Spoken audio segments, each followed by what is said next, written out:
Ma'asyiral muslimin wal muslimat, asyhadu. Pada sore hari ini kita akan memulai kajian surah Al-Anfal, surah tentang harta rampasan perang, yang akan dimulai dari ayat yang pertama. Bismillahirrahmanirrahim. Surah Al-Anfal ini madaniyah, artinya diturunkan di Madinah. Urusan ini belum diatur ketika Nabi berada di Makkah selama 13 tahun. Setelah Nabi hijrah ke Madinah, barulah di situ ada konsep tentang ketatanegaraan. Maka diatur tentang militer, diatur tentang harta rampasan perang.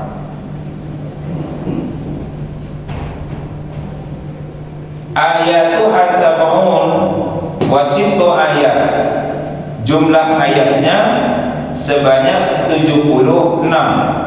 Wa kalimatuha, kalimat-kalimatnya alfu kalimatin 1000 wa sittu mi'ati kalimah 1600 wa ihda wa thalathuna kalimah 1631 kalimat. Bismillahirrahmanirrahim. Yas'alunaka, mereka bertanya kepada engkau ya Muhammad, anil anfali, tentang harta rampasan perang. Qul, katakanlah ya Muhammad, al anfalu lillahi war rasul, harta rampasan perang itu miliknya Allah dan miliknya Rasul. Fattaqullah, maka bertakwalah kalian kepada Allah. Wa aslihu, dan damaikanlah data bainikum, hubungan di antara kalian.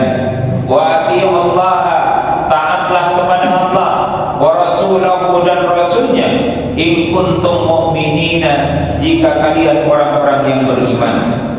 Bapak Ibu sekalian yang dimuliakan Allah Subhanahu wa taala, jadi ayat ini turun berkaitan dengan perang pertama dalam Islam, namanya perang Badar.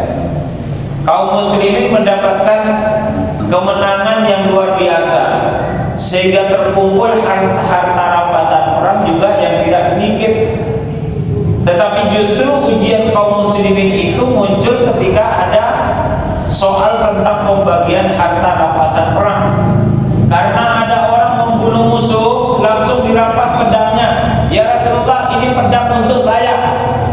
Ada yang satunya lagi membunuh, diambil yang dia bunuh di medan perang itu, lalu dia mengatakan ini milik saya ya Rasulullah.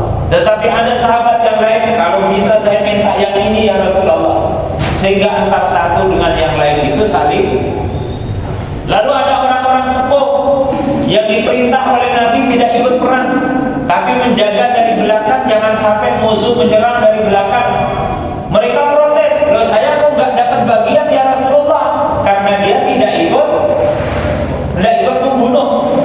Sehingga hampir-hampir saja di situ akan menjadi pertikaian antar para sahabat karena memperebutkan harta rampasan perang. Jadi kalau sudah menyangkut kalau sudah menyangkut uang itu, kadang-kadang iman itu bisa menyingkir sebentar, bisa gontok-gontok masalah uang. Jadi walaupun orang itu imannya kuat, ketika dititipi uang ya harus dicatat, ditulis. Idza tadayantum bidainin ila ajalin musamma faktubu. Percaya tidak percaya, kalau sudah menyangkut urusan uang ditulis agar ada bukti yang mempersaksikan tentang uang itu. Karena kalau sudah menyangkut uang, kadang-kadang iman tidak bisa bekerja dengan baik. Bapak Ibu sekalian yang dimuliakan Allah Subhanahu wa taala, kelihatannya mobil saya. Mobil perawan itu gampang bunyi. Ya, ada suara keras itu gampang. Kesenggol suara. Bapak Ibu sekalian yang dimuliakan Allah Subhanahu wa taala, mari kita lihat dulu kerangka tentang militer zaman Nabi. Di zaman Rasulullah itu tidak ada gaji untuk militer, tidak ada janji gaji, tidak ada janji hadiah. Ketika Madinah terancam oleh musuh dari luar, maka undang-undang Madinah menyatakan semua penduduk Madinah wajib militer. Yang dewasa wajib untuk angkat senjata membela Madinah dari musuh yang akan datang untuk menyerang Madinah. Anak-anak kecil tetap di Madinah, perempuan tetap di Madinah, orang-orang sepuh tetap di Madinah. Yang berangkat berperang itu orang dewasa yang tidak termasuk anak kecil, yang tidak termasuk orang tua. Mereka lah yang punya kewajiban untuk berperang. Sehingga kalau ada Syariah itu intelijen, Syariah itu mata-mata. Ada mata-mata yang datang kepada Rasulullah melaporkan bahwa kota Madinah itu ada ancaman, maka Nabi akan mengumpulkan para sahabat untuk berangkat membela kota Madinah dari serangan musuh. Maka tidak ada kalau besok menang dapat hadiah per orang sekian, tidak ada. Semua orang nanti tulus berangkat untuk membela kota Madinah, membela Islam dari serangan musuh. Nah, ketika terjadi peperangan, maka ada keuntungan yang diperoleh oleh kaum muslimin, yaitu harta benda yang ditinggalkan oleh musuh. Sehingga ketika musuh pergi dari medan perang, atau ada yang tewas di medan perang, di tangannya ada cincin emas, bajunya baju perang, di tangannya ada pedang, di sakunya ada duit, ada uang, maka itu semua statusnya menjadi harta rampasan perang. Nah, ketika ini terjadi di perang Badar, karena belum ada ketentuan yang terstruktur terkait dengan harta rampasan perang, maka para sahabat mengambil sesuai dengan keinginannya masing-masing.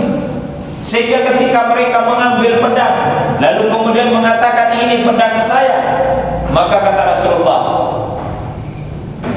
"Dhaqhu, kamu letakkan itu. Jangan dulu kamu ambil, kumpulkan dulu." Sehingga akibat perkara seperti itu, karena masing-masing pokoknya Nabi diletakkan, sudah diletakkan, tapi dia masih pakai omongan, "Ya Rasulullah, ini pedang ini punya orang yang saya bunuh ya Rasulullah, ini nanti dibagi untuk saya loh, jangan lupa." Nah, ini kan wes mulai muncul masalah ini. Karena tentu kualitas pedang yang satu dengan yang lain itu mungkin nilai ekonomisnya berbeda-beda, sehingga mulai pesen pada pesen, sehingga ada ribut, mulai akan muncul kisruh antara satu sahabat dengan sahabat yang lain, sehingga kemudian Allah Subhanahu wa taala dalam rangka untuk menertibkan kekisruhan ini diturunkanlah surah Al-Anfal, di mana Allah Subhanahu wa taala berfirman, "Yas'alunaka 'anil anfal." Mereka yang Muhammad bertanya kepada engkau tentang Al-Anfal. Siapa yang bertanya itu? Yang tadi orang tua tadi itu. Kalau yang membunuh kan karuan udah ngambil tuh, walaupun terus ditaruh lagi. Nah, yang orang tua terus saya dapat apa ya Rasulullah? Saya itu kan menjaga kalian jangan sampai musuh datang menyerang dari belakang. Memang saya tidak membunuh, tapi saya juga punya kontribusi. Mana bagian untuk saya? Sehingga kemudian turunlah ayat, "Yas'alunaka 'anil anfal." Harta rampasan perang itu adalah miliknya Allah. Qulil anfalu lillahi war rasul. Harta rampasan perang itu miliknya Allah dan miliknya Rasul. Terserah kepada